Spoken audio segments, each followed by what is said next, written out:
गॅलरीत येऊन बघते तर काय, कबूतर उड्या मारत होते आणि वातावरणही खूप मस्त ढगाळ झालं होतं आणि थोड्या वेळाने पाऊस पडलाही.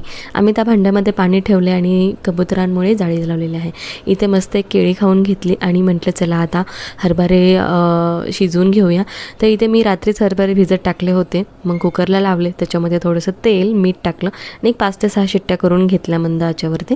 आणि इथे टोमॅटो घेतलेले आहेत. मी टोमॅटो असे स्टोअर करून ठेवते जेणेकरून की जास्त दिवस टिकतात. तर इथे मी 1.5 टोमॅटो घेतलेला आहे, त्याची पेस्ट बनवली. टोमॅटोसोबतच कांदाही टाकला होता आणि कढईमध्ये मी मोहरीचं तेल घातलं आहे. तेल गरम झाले की त्याच्यामध्ये खडे मसाले टाकलेले आहेत, बनवलेली पेस्ट टाकले आणि सोबतच लाल तिखट वगैरे हे जे मसाले आपण बनवतो ते टाकलेले आहेत. हा कालचं बनवलेला पावडर आहे मी धने जिरे पूडची, ते टाकले, चांगलं मिक्स केलं आणि सोबतच चना मसालाही टाकलेला आहे मी याच्यामध्ये. इतका सुगंध भारी येत होता. तेल सुटलं की त्याच्यामध्ये शिजलेले हरभरे टाकले, चवीपुरतं मीठ टाकलं आणि तुम्हाला जशी भाजी हवी आहे घट्ट पातळ त्यानुसार पाणी टाका.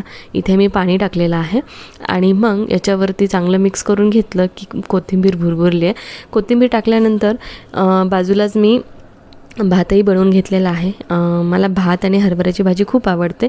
तर कशी वाटली रेसिपी कॉमेंट करा आणि अच्छा बाय.